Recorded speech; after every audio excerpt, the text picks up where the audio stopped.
ચૈતર વસાવાના સમર્થનમાં કરસનદાસ ભાદરકા આવ્યા. હવે તેમણે જણાવ્યું કે જે આખી આ ચાલ છે તે ભારતીય જનતા પાર્ટીની છે.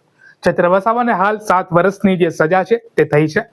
હવે જો તેમને બેલ નાખવી હોય તો પણ એને થોડાક દિવસ સુધી એટલે કે અંદાજિત 1 મહિનાની આસપાસ તેને હજી પણ જેલમાં રહેવું પડશે.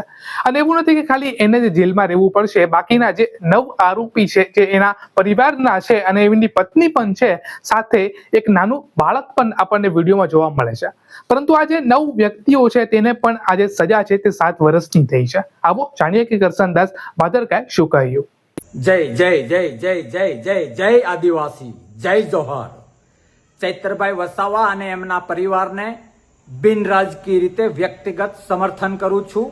અને બીજેપીએ પોતાના સ્વાર્થ માટે લોકશાહીની ગરિમા ધારાસભ્યને જે રીતે પાડવાનો પ્રયત્ન કર્યો છે એ સમગ્ર પ્રક્રિયાનું ખંડન કરું છું, વિરોધ કરું છું. સાથે સાથે આદિવાસીઓ માટે અવાજ ઉઠાવનાર એ ચૈતરભાઈ અને એમના જે કામ કરવાની પદ્ધતિ છે એ ક્યાંક ને ક્યાંક બીજેપીને આંખમાં કણાની જેમ ખૂંચી અને એટલા માટે આદિવાસીઓ ઉપર બીજેપીનો છંટકાવ કરવા માટેની આ ચાલ છે જેનો વિરોધ કરું છું. સાથે સાથે આમ આદમી પાર્ટીને પણ મારે કહેવું છે અને આમ આદમી પાર્ટીના સત્ય ને વરેલા જો કોઈ કાર્યકર્તા અને નેતા હોય તો એમને પણ કહેવું છે કે તમારી પાર્ટીના કહેવાતા વકીલ નેતાઓ જે વકીલ છું એવું કહીને ખેડૂત અને આમ લોકોમાં રોફ જમાવા જાય છે. ચૈતરભાઈના કેસમાં એ વકીલાતની હોશિયારી ગઈ ક્યાં?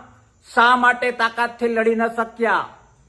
કે પછી ચૈતરભાઈનો પ્રકાશ પાર્ટીમાં એટલો વધતો તો એટલે કદ પ્રમાણે વેતરવાનું પ્લાન હતું ભાજપને મદદ કરવા માટે?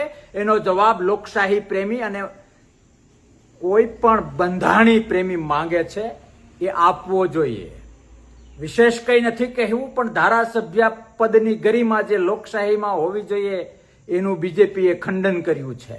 આદિવાસી સમાજ ઉપર એક પ્રહાર કર્યો છે અને આમ આદમી પાર્ટીના આંતરિક ડખાઓ પણ ક્યાંક ને ક્યાંક પરોક્ષ રીતે બહાર આવી ગયા છે. જો હું વકીલાત અને હોશિયાર વકીલ તરીકેનો દાવો કરતો હોઉં તો મારી પાર્ટીના ધારાસભ્યને મારે બચાવવો એ મારો ધર્મ છે, મારો ફરજ છે, જે કહેવાતા વકીલ નેતાઓ ચૂક્યા છે. હું ચેતવું છું એવા દરેક આમ આદમી પાર્ટીના લોકશાહી પ્રેમી જો કોઈ ત્યાં બચ્યું હોય તો કે પોતાના ચહેરાની ચમકમાં ચૈતરભાઈ વસાવા જેવા લોકોને પણ રાજકારણનો ભોગ બનીને જેલ હવાલે કરવામાં જો કોઈ પાછું ન પડતું હોય તો કાલ સવારે તમારા જ નેતાઓ તમારા પર શું કરશે એ વિચારવા જેવું છે, મંથન કરવા જેવું છે. ખેર, એ વાતોમાં નથી પડવું, પણ લોકશાહીના સિપાહી તરીકે ધારાસભ્ય પદની ગરિમા સમજું છું અને ફરીથી કહું છું કે ચૈતરભાઈ વસાવા અને એના પરિવાર સાથે વ્યક્તિગત બિન રાજકીય ખુલ્લું સમર્થન છે. શક્ય જે કંઈ હશે એ કરવા તૈયાર છું. જય આદિવાસી, જય જોહાર, જય હિન્દ, ભારત માતા કી જય.